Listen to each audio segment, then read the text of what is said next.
A partir desse item aqui, a gente vai ver a interface entre a entrada e saída, né, o periférico de entrada e saída, e aqui seria o aplicativo, seria o processo que está rodando em cima do sistema operacional. Então aqui tem o sistema operacional, por aqui esse é o sistema operacional, e tem aqui o processo está rodando, a interface dele é através de System Calls, certo? System Calls. Mas algumas System Calls aqui são específicas para entrada e saída, tá? Então, o que faz essas System Calls? Elas encapsulam os comportamentos dos dispositivos em classes genéricas. E aí vamos dar uma olhada aqui no slide 13 e 17 que está aqui. Então eu tenho aqui o kernel, né? O kernel responde aqui a System Calls. E System Calls do tipo Open, Read, Write, tal. De alguma forma o kernel vai pegar isso e vai passar aqui para esse subsistema de entrada e saída, né? E aí esses read, write vão ser convertidos em comandos aqui para os device drivers, né? E os device drivers, cada um deles aqui vai ter a sua forma de ler e escrever específica para o dispositivo. E a gente vai ter os dispositivos, eles estão agrupados aqui, dispositivos que olham mais blocos, outros dispositivos que trabalham mais com caracteres. Isso vai estar dividindo aqui os dispositivos, mas o que a gente está querendo falar aqui nesse primeiro é que as System Calls elas encapsulam os comportamentos dos dispositivos, né? De tal forma que o usuário ele não precise de o processo que está usando, o processo rodando em modo usuário, ele não precisa de saber como é que é feita a operação de leitura ou escrita em um certo dispositivo. Então tá aqui, ó, Device Driver, ele esconde as diferenças entre as controladoras de I/O do kernel. Então, são esses drivers é que acabam sabendo bem como é que se lida com cada dispositivo, né?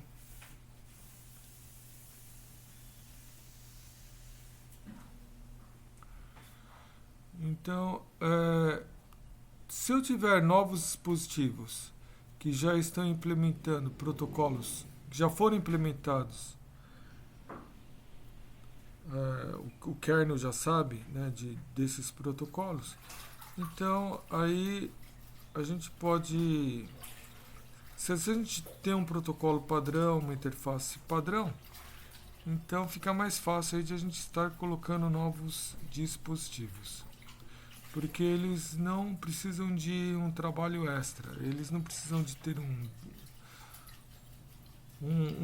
driver diferente. Se o dispositivo ele fala dentro de um certo protocolo, por exemplo, se todo pendrive se comunica da mesma forma, então a gente não precisa de ter aí um driver para cada pendrive, né? Óbvio, né? Cada sistema operacional tem as suas próprias estruturas aqui do seu subsistema de entrada e saída, e framework seria assim, e a forma como os device drivers quais são as funções que os device drivers têm que implementar. Então, por exemplo, os device drivers, geralmente eles implementam funções do tipo read e write, e tem parâmetros para essas funções. Quem estabelece como é que são essas funções, como que elas são informadas para o kernel, quem que estabelece tudo isso é óbvio que é o sistema operacional. Cada sistema operacional faz isso de uma forma diferente.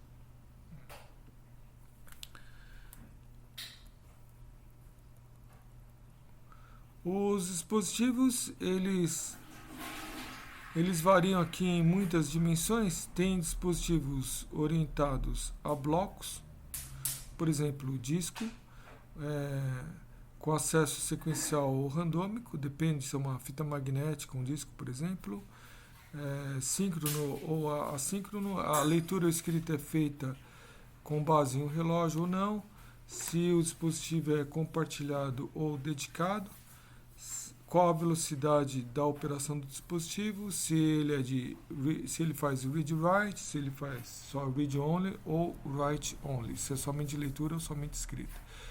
Então aqui a gente tem aqui uma tabelinha com alguns exemplos de dispositivos e de suas características. Aí vai. Então, vamos pegar aqui a característica, o modo de transferência, se ele é orientado a caractere ou a bloco. Um terminal, uma TTY, é orientado a caracteres. O que vocês acham de mouse? Mouse também, mouse. O que vocês acham de teclado? Também, teclado. Disco orientado a blocos aqui. Pendrive, blocos. Né? O método de acesso. O método...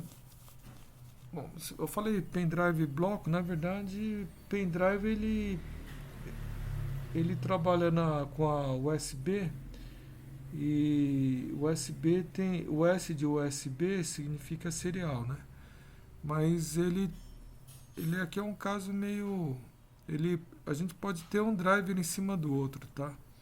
Então aqui, vamos pôr pendrive aqui, interrogação aqui, vai. Em relação ao método de acesso, eu tenho o sequencial e randômico.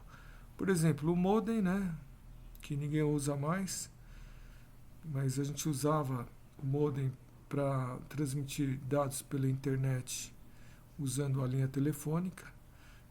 Sequencial, método de acesso sequencial, e randômico aqui um CD-ROM. Mas, por exemplo, fita magnética. Bom, como que a gente vai transferir os dados? A gente precisa de relógio ou não? Então, síncrono precisa de relógio. Uma fita magnética transfere os dados sincronamente. Imagina, quando você tem aqui um motorzinho que está empurrando uma fita e você tem um cabeçote em cima da fita. Se você não ler aquele dado enquanto a fita está se movendo, você perdeu a leitura do dado. O dado tem que... Você não pode perder os dados vêm de tempo em tempo lá, e bem naquele tempo, né? Porque o motor está girando. É síncrono, transferência síncrona. Transferência assíncrona. Um exemplo aqui, teclado, né? Você não está vinculado a um tempo específico, é o usuário lá que aperta as teclas. Em relação a compartilhamento aqui, sharing, em relação ao compartilhamento, dedicado. Então, dedicado significa o seguinte: eu tenho aqui a fita magnética associada a apenas um processo. Por exemplo, vamos pegar a impressora. A impressora é compartilhamento dedicado ou compartilhado?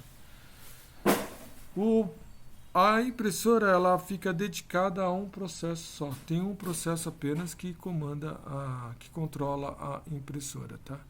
E CD-ROM também é a mesma coisa, né? Quando você vai gravar no CD-ROM, dedicado. Compartilhado. Então aqui a gente tem teclado, que é compartilhado por vários processos. Disco, compartilhado por vários processos. Bom, é a velocidade aqui do dispositivo. Em relação à velocidade aqui do dispositivo, então a gente tem aqui, tem vários tempos aqui, que é o tempo de latência, o tempo de busca do dado, o tempo para transferir os dados e aqui o atraso entre operações. Se eu estiver lendo vários dados um atrás do outro, existe aí um tempo aí para estar lendo os dados. Cada dispositivo tem esses tempos aqui de forma diferente, eles variam bastante, né? Tipo, o disco transfere dados numa velocidade rápida e mouse numa velocidade baixa, certo? A direção do I/O. Então a gente tem dispositivos read-only, CD-ROM, a gente só lê do CD-ROM, né? grava esporadicamente, quer dizer, se o CD-ROM estiver vazio, mas depois a gente só faz read only. Write only, por exemplo, um monitor de vídeo, quando a gente só joga dados em cima do monitor, né? Dentro da controladora gráfica, aí, Graphics Controller, da placa de vídeo. Graphics Controller acho que a gente deveria traduzir mais como placa de vídeo, não como controlador gráfico, né? Meio estranho. Então, a gente joga dados só na placa de vídeo, como pré-escrita, e read-write faz leitura e escrita disco.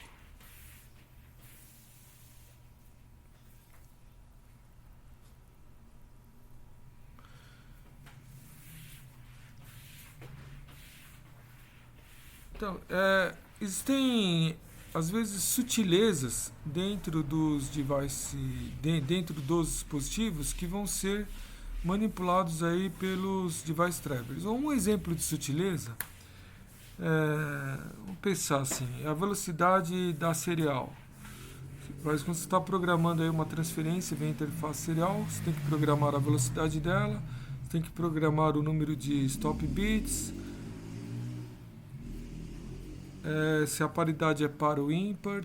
Tudo isso são sutilezas aí que devem ser manipulados pelo device driver, e fica difícil de você ter todas essas sutilezas assim em uma, digamos, em uma system call aí mais genérica.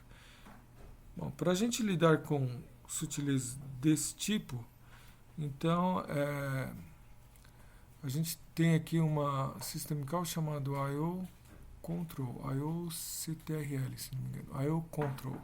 E com o IO Control você vai e cuida aí dessas sutilezas. É uma system call aí para tratar desses parâmetros que são muito específicos de cada interface aí, tá bom?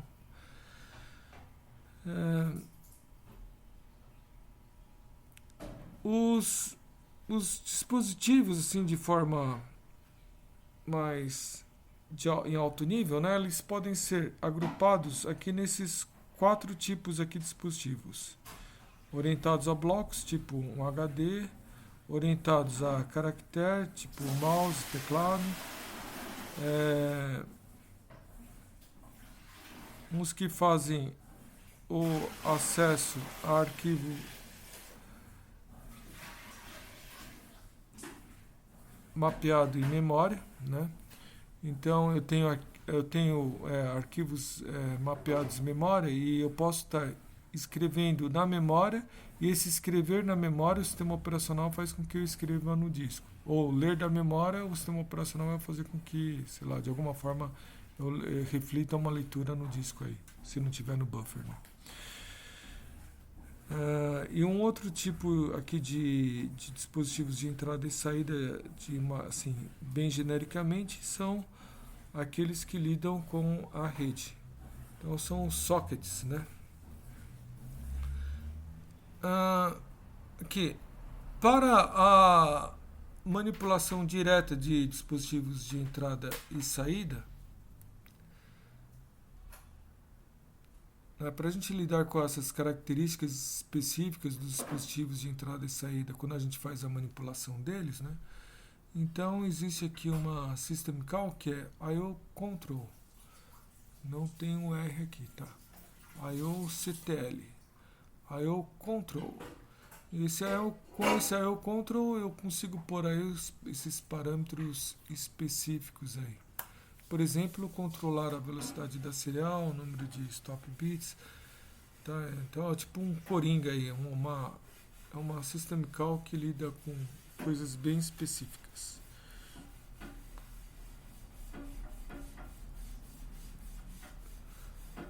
Agora vamos estar falando aqui sobre dispositivos orientados a blocos e orientados a caracteres. Uma coisa interessante é que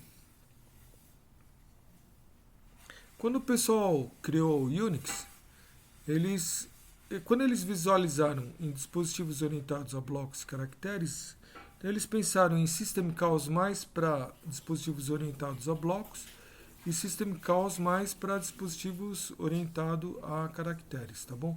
E por exemplo, quando a gente fala de socket, então, System Calls mais voltada para os sockets, tá? Quando a gente faz interface com it.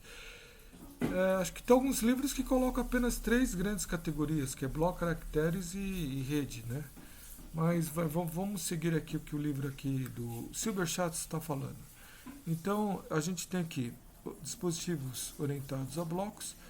Aqui, que System Calls, com que System Calls que eu vou estar usando para estar lendo e escrevendo desses dispositivos? Read, write e seek para estar movendo o ponteiro, né, de leitura e escrita.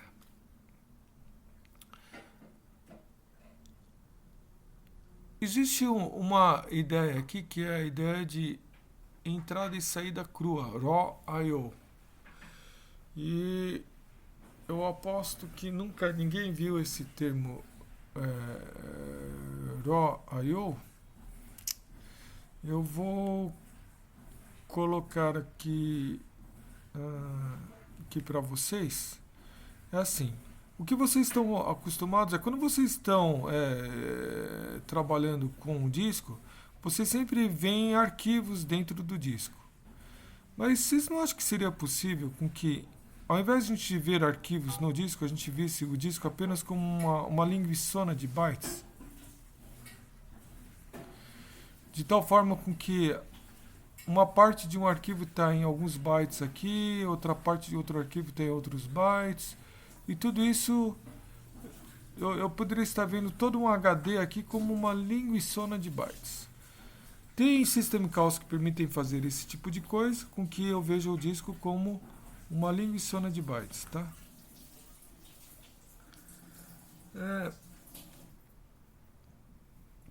Tem umas outras System Calls que trabalham aqui com Direct I/O, I/O direto. Por que isso? Porque às vezes é interessante com que a gente não use buffers, né? Buffers quando a gente está trabalhando com o sistema de arquivos.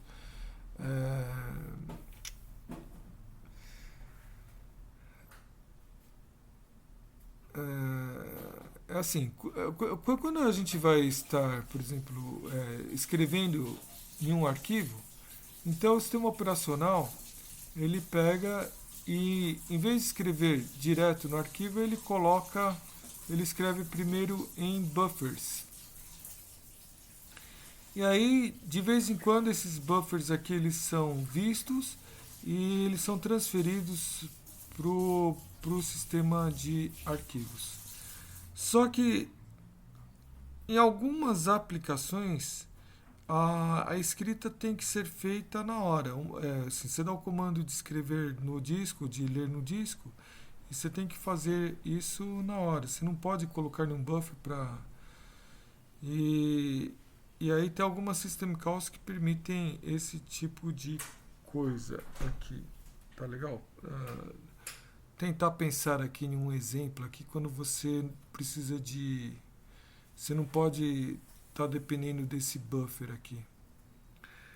Talvez se você tivesse em um sistema onde você tivesse vários computadores vendo o disco, talvez, eu não sei. Estou pensando em um esquema onde a gente está sincronizando as coisas e quando a gente escreve tem que escrever lá mesmo. Você não pode escrever, achar que escreveu, daí vem avisa um outro computador que você escreveu, só que você não escreveu de verdade, porque você pôs no buffer, né? Aí vem um outro computador, pega os dados de lá, acha que está pegando os dados, mas não está, porque eles estavam no buffer de memória, então dá problema, tá bom?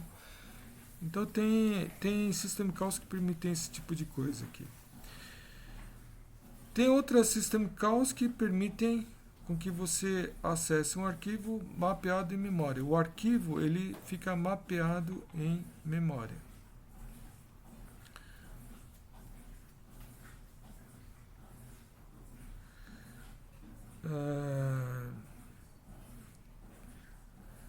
Então, bom, então a gente ainda não falou sobre memória virtual, mas quando a gente faz aqui um arquivo mapeado em memória, Então a gente vai estar usando páginas, né? Páginas da memória virtual para estar colocando o arquivo lá dentro. E como, bom, se a gente estiver usando página memória virtual, a gente vai estar só colocando a parte do arquivo que a gente está acessando no momento. A gente não vai estar colocando o arquivo inteiro mapeado em memória. Então, a ideia de memória virtual, a gente vai estar falando isso no futuro. Memória virtual extremamente importante, seria o capítulo 4 aí do livro do Minix. Bom, eu falei aqui para vocês sobre System Calls